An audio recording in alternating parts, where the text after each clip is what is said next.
Salut, Je ne sais pas si vous qui êtes regardez au cette courant vidéo, de ce qui s'est et passé qui hier regarde au cette Liban vidéo, et au Mali. abonnez-vous. Au Liban, Pourquoi vous ne vous Israël a abonnez fait pas? sauter Faites-le. simultanément des Merci beepers, des infiniment. radiomessageries de type AR924, fabriquées par une très curieuse société dénommée BAC Consulting KFT, basée à Budapest en Hongrie, qu'ils avaient auparavant piégé avec des explosifs, tuant 12 personnes, dont une petite fille de 10 ans, et en blessant gravement des milliers d'autres. J'en vois qui se réjouissent, prétextant que les cibles étaient des gens du Hezbollah, et d'autres qui sont indifférents. Pourtant, ce qui s'est passé là-bas devrait nous intéresser au plus haut point en Afrique, et je vais vous expliquer pourquoi. Je voudrais rappeler tout d'abord que le Hezbollah est un parti politique membre du gouvernement au Liban. Ensuite, que sur 193 pays membres de l'ONU, seulement une petite douzaine le classent comme organisation terroriste, parmi lesquelles le seul pays qui a fait à ce jour usage de l'arme nucléaire et tué 120 000 personnes en une minute, et celui qui est en train de commettre un génocide en Palestine occupée en ayant massacré en moins d'un an 41 000 personnes, dont près de la moitié sont des enfants. Hier, ce sont aussi des civils qui, sous le fallacieux prétexte d'appartenance à un parti politique, ont été ciblés, tués et blessés à travers une attaque high-tech perpétrée par un État génocidaire étranger protégé par ses parrains occidentaux.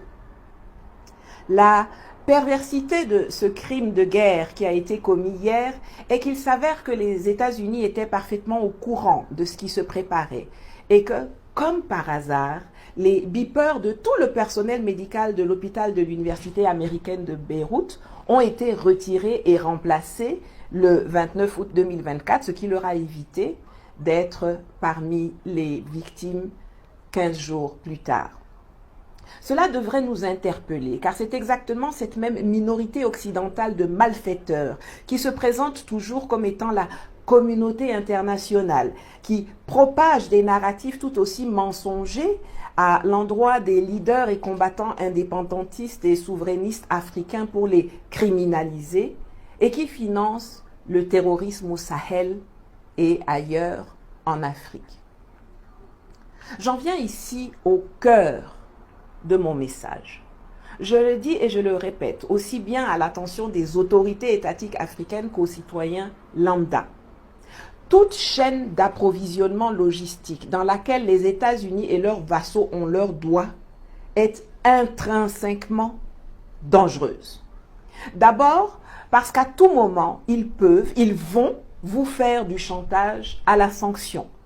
Vous commandez du matériel militaire, informatique ou industriel chez eux, ils refuseront de vous les livrer ou de livrer les pièces détachées si vous ne vous pliez pas à leur desiderata géopolitique. Vous commandez des avions ou des hélicoptères, des machines industrielles, des ordinateurs ou des voitures pour votre parc automobile chez eux. Et après-demain, parce qu'ils ont des problèmes avec Y et que vous refusez de les suivre dans leurs palabres, ils bloquent l'envoi de toutes vos commandes, ils vous interdisent d'utiliser leur logiciel et vous êtes paralysé sur tous les plans.